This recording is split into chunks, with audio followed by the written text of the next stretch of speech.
Hello my sweet caramel, welcome back to my channel. जैसे कि हमने एज गैप के लास्ट पार्ट में देखा था, ते बार बार जेके को मना कर रहे होते हैं कि डैडी मुझसे नहीं हो रहा, मुझे बहुत ज़्यादा पेन हो रहा है नीचे। सो फ्रेंड, अब हम आगे की स्टोरी देखते हैं। जेके उन्हें कहते हैं ओके बेबी, और वो एक ही बार में अपनी सारी क्रीम को निकाल देते हैं, जिसे देखकर ते बहुत ज़्यादा शाय हो जाते हैं और वो उनसे कहते हैं प्लीज़ डैडी, अब मैं क्या अपने क्लोथ्स को वेयर कर लूँ। जेके उनकी तरफ देखते हो, कहते हैं बेबी बॉय, मेरा मन नहीं कर रहा है कि तुम क्लोथ्स को वेयर करो, मैं तुम्हें बस ऐसे पूरी रात देखना चाहता हूँ, तुम्हें मैं अब अपने नीचे महसूस करना चाहता हूँ। ये सुनकर ते बहुत ज़्यादा शाय हो जाते हैं, वो ब्लश करने लगते हैं। फिर जेके उनकी तरफ देखते हुए कहते हैं कि ठीक है बेबी बॉय, अगर तुम्हें अनकंफर्टेबल हो रहा है तो तुम अपने क्लोथ्स को वेयर कर सकते हो।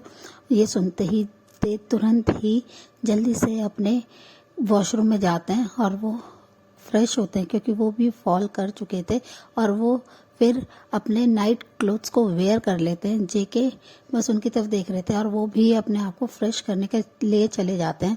जब जेके अच्छे से फ्रेश होकर अपने नाइट क्लोथ को वेयर करके आते हैं तो वो देखते हैं कि ते बेड पे लेट गए हैं और वो बहुत ही पीसफुली सो गए हैं। उन्हें इतने प्यार से सोते हुए देखकर जेके स्माइल करते हैं कि उनका बेबी सोते हुए एक लिटिल एंजल की तरह लग रहा है, जिसे देखकर वो स्माइल करने लगते हैं। और फिर वो फ़ोन पे ही ते को किस करते हैं और फिर वो फ़ोन को कट कर देते हैं। ते बहुत ही पीसफुली सो रहे थे। जेके टर्न एंड ट्विस्ट करते रहते हैं अपने बेड पे, बहुत ज़्यादा ट्राई कर रहे थे सोने की, पर वो नहीं सो पा रहे थे और वो ते को अब डिस्टर्ब भी नहीं करना चाहते थे कि ते काफ़ी ज़्यादा थक गए हैं। उन्होंने फर्स्ट टाइम अपने साथ ये सब किया है, जिससे वो इतना ज़्यादा थक के आराम से सो रहे हैं। जेके जैसे ही ते के बारे में सोच रहे थे, उनके आंखों के सामने बस ते का नेकेड बॉडी ही विजन आ रहा था कि ते उस पोजीशन में कितने ज़्यादा ब्यूटीफुल लग रहे थे, कितने ज़्यादा हॉट लग रहे थे। वो बस ते को ही इमेजिन करने लगते हैं अगेन। और वो जैसे ही ते के बारे में सोच रहे थे कि ते जब अपने अंदर अपनी फिंगर को इन एंड आउट कर रहे थे तो वो कितने ज़्यादा प्रिटी लग रहे थे। उनका ब्यूटीफुल पिंक होल कितना ज़्यादा अच्छा लग रहा था, जिसे सोचकर ते फिर से हार्ड हो जाते हैं और वो तुरंत ही नीचे देखते हैं और कहते हैं नो, फिर से नहीं, फिर से ते तुमने मेरे लिए प्रॉब्लम क्रिएट कर दी एंजल, तुम इतने ज़्यादा नॉटी क्यों हो। और वो ये कहते हुए अपने लोअर पार्ट को अपने हैंड में ले लेते हैं और रब करने लगते हैं। वो ते के नाम से बार बार करहा रहे थे। वो बस ते को अपने पास अपने नीचे महसूस करना चाहते थे। वो इतने ज़्यादा डेस्परेट हो रहे थे ते के लिए। वो बार बार जोर से ते के नाम से कराते हुए वो फिर से अपने हैंड को रब कर रहे थे बहुत ही फास्टली, और वो वॉशरूम में चल जाते हैं और वो कुछ ही देर में फिर से रिलीज कर लेते हैं। वो गहरी गहरी सांसें लेने लगते हैं और कहते हैं बेबी बॉय, तुम्हें देखते ही मैं अपना कंट्रोल खोता हूँ, तुम मेरे लिए इतना प्रॉब्लम क्रिएट क्यों कर रहे हो, तुम इतना ज़्यादा हॉट एंड सेक्सी क्यों हो। तुम्हारी जब से मैंने नेकेड बॉडी देखी है जो कि एक मिल्क की तरह वाइट और कितनी ज़्यादा सॉफ्ट होगी, मैं इसे टेस्ट करने के लिए क्रेजी होता जा रहा हूँ ते। और वो ये सोचने लगते हैं। वो बस ये सोचते हुए अपने रूम में आ जाता और बेड पे लेट के बस ते के बारे में ही सोच रहे थे कि ते कितना ज़्यादा प्रिटी है और वो कितना ज़्यादा सेक्सी है, हॉट है। उसकी बॉडी के बारे में बस जेके सोचना बंद ही नहीं कर पा रहे थे। ऐसे ही जगह जगह उनकी पूरी रात कट जाती है, वो बस ते के ही बारे में सोच रहे थे। नेक्स्ट डे थे, जब अपनी आइज़ को ओपन करते हैं तो वो बहुत ज़्यादा फ्रेश फील कर रहे थे। वो जैसे ही उठते हैं उन्हें जेके के बारे में सब कुछ याद आ जाता है कि उन्होंने रात में जेके के साथ फ़ोन पे ये सब क्या किया। वो बहुत ज़्यादा शाय फील करने लगते हैं और अपने हैंड से अपने फेस को कवर कर लेते हैं। वो बहुत ज़्यादा स्माइल कर रहे थे। फिर वो फ्रेश होके नीचे आ जाते हैं। आज वो बहुत ज़्यादा हैप्पी थे, जिसे जिन और आरएम भी नोटिस करते हैं कि ते इतने दिनों से जो सैड थे वो बिल्कुल भी नहीं है, वो इतने ज़्यादा हैंड ब्यूटीफुल लग रहे हैं और वो इतने हैप्पी हैं। ते बहुत ज़्यादा एक्साइटेड होकर कहते हैं कि मॉम, मैं अब जा रहा हूँ अपने स्कूल, मैं जिमी ना मेरा वेट कर रहा होगा। ये सुनते ही जिन स्माइल करते हैं और कहते हैं ओके बेबी, अपना ध्यान रखना, और वो उन्हें जाने के लिए कह देते हैं। ते ड्राइवर के साथ स्कूल आ जाते हैं और दूसरी साइड जेके बहुत ज़्यादा हैप्पी थे कि आज फाइनली वो अपने बेबी बॉय को देख पाएंगे। वो जिमिन से कहते हैं कि जिमिन, तुम्हें आज स्कूल ड्रॉप करने मैं चलूँगा। ये सुनते ही जिमिन कहते नहीं अंकल, कोई ज़रूरत नहीं, मैं ड्राइवर के साथ चला जाऊँगा, परेशान मत होइए, पर जेके उनकी कोई भी बात नहीं सुनते हैं। वो आज बहुत ही ज़्यादा अलग तरीके से रेडी हुए थे। वो बिल्कुल भी हॉस्पिटल के क्लोथ्स में नहीं थे। उन्होंने बहुत ही खूबसूरत सा एक सूट को वेयर करा था, जिसे देखकर जिमिन कहते हैं कि आप मेरे साथ ऐसे जाएंगे? हम किसी पार्टी में नहीं जा रहे हैं, मैं सिर्फ स्कूल में जा रहा हूँ। पर जेके उनसे कहते हैं कि मुझे कुछ काम है, वहीं से मैं वहाँ पे चला जाऊँगा, आज तुम्हें ड्रॉप करने मैं चलूँगा।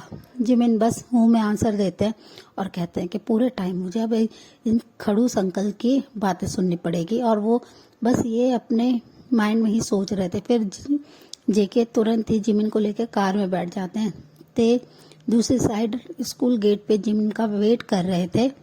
जैसे ही जिमिन की गाड़ी रुकती है, जिमिन उसमें से बाहर आते हैं और दूसरी साइड से जेके बाहर आते हैं, जिसे देखकर ते बस अपने लिप को लिक कर लेते हैं। वो जेके की तरफ ही देख रहे थे। जेके बहुत ज़्यादा हैंडसम लग रहे थे। वो इतने ज़्यादा हैंडसम है कि सब लोगों का ध्यान उनकी तरफ था। ते बस अपनी बेगाइस करके उनकी तरफ देख रहे थे और अपने सलाइवा को निगल लेते हैं।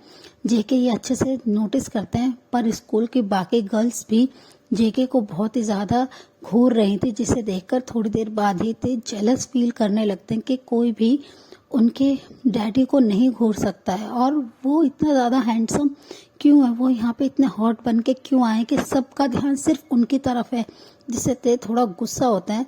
साइड में कुछ गर्ल्स होते हैं जो कि जेके की मस्कुलर बॉडी के लिए बातें कर रही थी, जिसे सुनकर ते बहुत ज़्यादा जेलस हो जाते हैं। जिमिन तुरंत ही ते के पास आ जाते और कहते हैं, ते तुम यहाँ पे मेरा वेट कर रहे हो, चलो अब हम चलते हैं, क्लास के लिए लेट हो जाएगा। तभी जेके वॉक करते हुए ते के पास आ जाते और कहते हैं कि ते तुम कैसे हो। और ये सुनते ही ते बस उनकी तरफ देखते हो, कहते हैं कि मैं ठीक हूँ। जिमिन उनसे कहते हैं कि अंकल आपने ते को क्या मना लिया? ते तुमने अंकल को माफ कर दिया? ये सुनते ही ते उनकी तरफ देखते और कहते हैं जिमिन आप तुम बोलना बंद करो। तभी जेके उनसे कहते हैं हाँ ते को मैंने सॉरी बोल दिया। ये सुनते ही जिमिन एकदम शॉक्ड हो जाते हैं और कहते हैं कि आपने ते को सॉरी बोला है? ते तुमने क्या अंकल को माफ कर दिया? ये कब हुआ और मुझे क्यों नहीं पता? ये कहकर जिमिन उनकी तरफ देखने लगते हैं। तभी जेके उनसे कहते हैं कि डोंट वरी, ऐसा कुछ नहीं है। और हाँ, ते को अपनी गलती का रियलाइज हो गया और मुझे भी, तो इतना मत सोचो। और ते तुम आज जिमिन से मिलने हमारे मेंशन आ सकते हो। जिमिन उनकी तरफ बस अपनी आईब्रो को रेज करके देख रहे थे और वो गुस्से में भी थे कि सब लोग सिर्फ उनकी तरफ देख रहे हैं। तभी वो जिमिन के हैंड को पकड़ते और कहते हैं जिमिन यहाँ से चलो, बहुत देर हो गई है, हमें क्लास के लिए लेट हो रहा है। जेके कुछ समझ नहीं पा रहे थे कि ते ऐसे बिहेव क्यों कर रहे थे, उनसे क्या कल रात के लिए नाराज हैं। वो बस यही सोच रहे थे कि वो ते को बेबी को कैसे मनाएंगे। तभी कुछ गर्ल्स आके जेके के आसपास घेर लेते हैं और उनसे स्माइल करके बात करने लगते हैं। मिस्टर जॉन, आप बहुत ज़्यादा हैंडसम हैं और आपका इतना बड़ा बिग सा हॉस्पिटल है, आप क्या सबको ट्रीट करते हैं? वो उनसे बातें करने के लिए बहाने ढूंढ रही थी। जेके का ध्यान पर उनकी किसी बात पे नहीं था। वो बस ते की तरफ देख रहे थे कि ते उनका बेबी बॉय उनसे नाराज क्यों होके चला गया। तभी जिमिन और ते टर्न होते हैं और देखते हैं कि गर्ल्स ने जेके को घेर लिया, जिसे देखकर ते गुस्से में अपनी हैंड की मुट्ठी को टाइटली ग्रिप कर लेते हैं। तभी जिमिन कहते हैं वाओ, देखो कितनी सारी गर्ल्स अंकल के आसपास हैं। वाओ, ते मैं बहुत ज़्यादा खुश हूँ। अंकल की लाइफ में अब कोई और आ जाएगा और फाइनली मुझे एक अच्छी सी मॉम मिल जाएगी। अंकल तो वैसे भी मेरे डैड की तरह हैं, तो मुझे फाइनली मॉम मिल जाएगी। मैं तो कब से वेट कर रहा हूँ कि अंकल अपनी लाइफ में किसी लेडी को ले आए और उनसे मैरिज करके वो एक हैप्पी फैमिली की तरह रहें।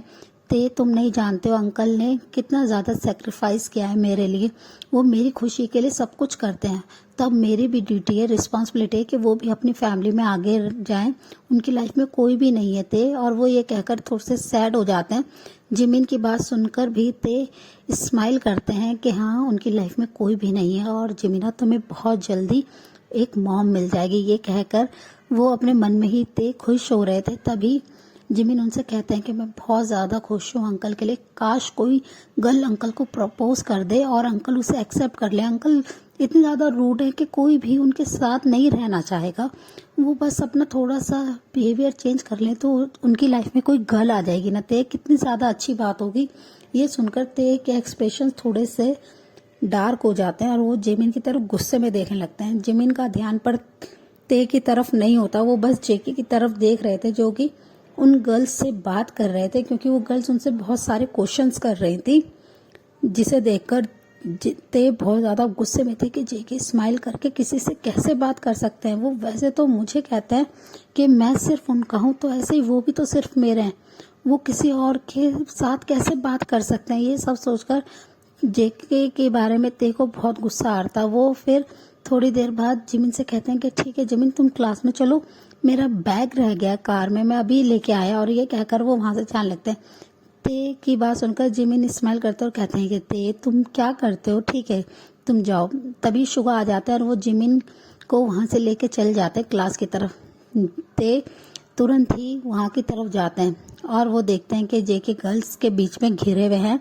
ते उन सारी गर्ल्स को हटाते हुए जेके के पास जाते हैं और वो उनकी तरफ देखते हुए कहते हैं कि अंकल मुझे आपसे कुछ बात करनी है। ये सुनते ही जेके तुरंत ही कहते हैं ओके ओके ते। तभी वो सारी गर्ल्स कहते हैं कि मिस्टर जॉन आप कहाँ जा रहे हैं, आप हमसे बात कीजिए ना। ते तुम यहाँ पे क्यों आए, तुमने आके मिस्टर जॉन को हमसे दूर क्यों लेके जा रहे हो। पर ते उनकी तरफ घूर के देखते हैं। तभी जेके उनसे कहते हैं कि ओके गर्ल्स बाय, मैं बाद में फिर कभी आपसे मिलूंगा। और वो ये कहकर तुरंत ही ते को फॉलो करते वहां से चल जाते हैं। ते उन्हें कार पार्किंग एरिया में ले आते हैं। जैसे ही जेके कार पार्किंग में आते हैं, ते तुरंत ही उन्हें कार के पास पुश कर देते हैं और वो अपने टो पे खड़े होके वो थोड़ा सा ऊंचा उठते हुए जेके की शर्ट के कॉलर को पकड़ते हुए उनकी आंखों में देखते कहते हैं कि आपकी हिम्मत कैसे हो किसी और से बात करने की, आप सिर्फ मेरे हैं, आप सिर्फ मुझसे बात करेंगे, आप क्यों किसी और से बात कर रहे थे। और वो ये बात गुस्से में कह रहे थे। उनके क्यूट से गुस्से को देखकर जेके स्माइल करते हैं और कहते हैं कि बेबी बॉय तुम लगता है बहुत ज्यादा जेलस हो। और वो ये कहते हुए अपने दोनों हाथों से ते की कमर को पकड़ लेते हैं और उन्हें जमीन से उठा लेते हैं, वो उन्हें ऊंचा कर लेते हैं। और ते के पैर अब हवा में थे और जेके उन्हें टाइटली पकड़ रखा था। ते उनसे कहते हैं कि आप ये क्या कर रहे हैं डैडी, मुझे छोड़िए कोई आ जाएगा। पर जेके उन्हें बिल्कुल भी नहीं छोड़ते हैं और वो उनसे कहते हैं कि बे बॉय मुझे लगा तुम कल की बात से नाराज हो। तभी ते उनसे कहते हैं नो, मैं नाराज क्यों होऊंगा, मैं अपने डैडी से नाराज नहीं हो सकता। और वो ये कहते हुए थोड़ा सा शर्माने लगते हैं। ये सुनते ही जेके तुरंत ही उनके चेहरे के करीब झुक जाते हैं और उनके होठों पे अपने होठ को रख लेते हैं। ते और जेके एक दूसरे को बहुत ही प्यार से और बहुत ही पैशन के साथ किस कर रहे थे। ते भी उनके किस का बराबर से रिस्पांस दे रहे थे। ते ने अपने दोनों हाथों को जेके के नेक के अराउंड लपेट लिया था और वो उन्हें बहुत ही देर तक वो दोनों किस कर रहे थे। जेके ने उनकी कमर को बहुत ही टाइटली पकड़े हुए थे। फिर ऑलमोस्ट किस को ब्रेक करने के बाद जेके ते की तरफ देखते हैं, उनके रेड लिप्स एकदम रेड हो गए, जिसे देखकर जेके स्माइल करते हैं। वो बहुत ज्यादा जूसी और शाइनी लग रहे थे, उस पे जेके का सलाइवा लगा हुआ था, जिसे देखकर जेके स्माइल करते हैं और वो उनके लिप्स भी पिक करते हैं। सो फ्रेंड, इस पार्ट को हम यहीं एंड करते हैं। मिलते हैं आपसे नेक्स्ट पार्ट में। तब तक आप मेरी वीडियो को लाइक शेयर कीजिए, मेरे चैनल को सब्सक्राइब कीजिए। Bye bye.